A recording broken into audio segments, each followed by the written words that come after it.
Hello and welcome. This is D&D in 5, where we talk all things Dungeons and Dragons, and whether you're prepping for your next session or you're new to the game, we're here to help. In this series, we dive into game mechanics. So, we're jumping right back in to part 2 of your turn in combat. Now, combat has about 5 key elements. The first thing is determining who's surprised. And then of those people who aren't surprised, they take their turns. And to establish a turn order, you need to roll for initiative. Then you have to take your turns, and then after all the turns are complete, then that is the end of the round, and the next round begins. So to simplify it a little bit, think about it in 3 different phases. There's the combat setup, the rounds, and then the resolution. You have to make all of the combat happen by setting it up first, primarily on the DM. Then the rounds occur in order by each turn and turn until the round's complete.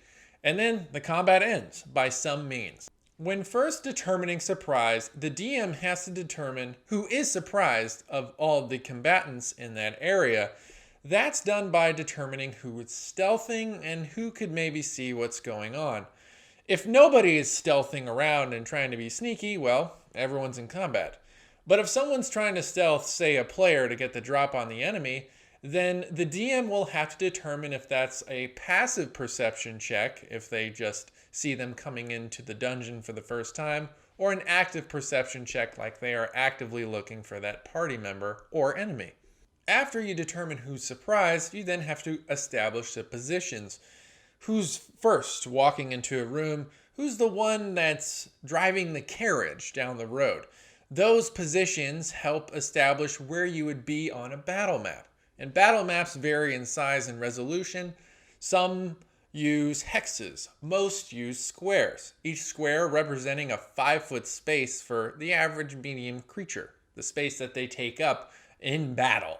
After you determine where you're going to be, then you have to roll for initiative. Initiative essentially determines the turn order for each round. Now, initiative is considered a skill check, so it does benefit from things that aid in skill checks, such as guidance from a cleric, or a class feature like a barbarian with feral instinct. If you have a tie between players, well, players can choose. Or the DM may have a house rule.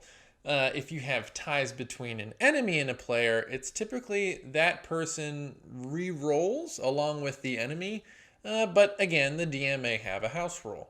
Combat begins, and with the round now starting after initiative is rolled, whether by magic or sword, this is usually the fun stuff. So again, battering ram, bonus action, reaction, action, and movement. Actions we covered in part 1. But in this video, we're going to cover bonus actions, reactions, and movement. Now, bonus actions, the elements of them are typically related to a class feature or a spell. Things that explicitly take a bonus action can only be used as a bonus action. Now, a common one is two-weapon fighting, which is available to any class that would like to use it. You want to look in the book specifically about the requirements of it, but essentially, if you want to take two-weapon fighting, it can only be used as a bonus action. And again, one bonus action on your turn. A reaction can occur at any point in the entire round. It can occur in the middle of your turn, in the middle of someone else's turn, after their turn is over, or before someone else's turn. Essentially, a reaction is something that you react to as part of the combat sequence. Now, if it says it takes a reaction like shield or an opportunity attack, then that takes your reaction. You get one reaction around, and don't forget, if you hold your action, so you're readying an action, then that does use your reaction if you activate it. Now, when it comes to your movement, you can use it all at the same time or break it up how you like. And you can even have different types of movement speeds, not just walking, but flying or swimming or even burrowing.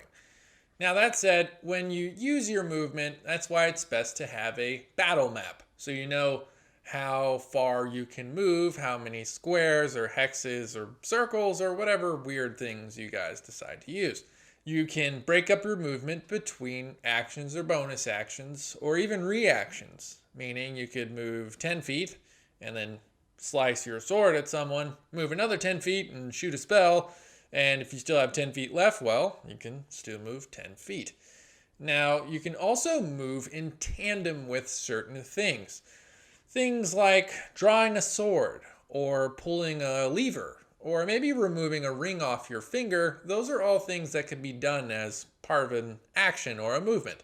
Things that are reasonable within the limits of your DM and his or her kindness. Difficult terrain, whether magical or natural, imposes a penalty on your movement. It takes twice the amount of time to move through a certain area.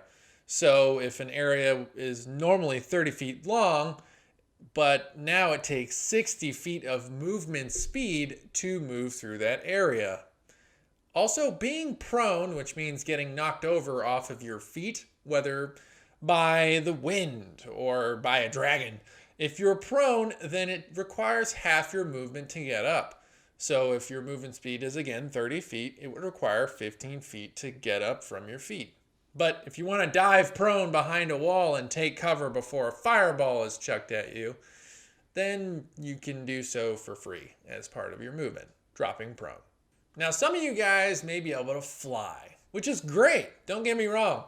Tieflings in Adventure League, or if you're an Aarakocra because you hate your DM, well, you can do so. Now, unless you're flying by magical means, or you have the hover feature, if you're knocked out of the sky by something, a ballista or a cannonball, well, you fall prone when you hit the ground.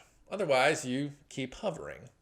And lastly, if you want to move through an allied space, it's considered difficult terrain, requiring double the amount of movement speed to get through that area. So narrow hallways or dungeons where you're all trying to move through each other just makes it a little bit more difficult. And lastly, you can't stop your movement in an allied space.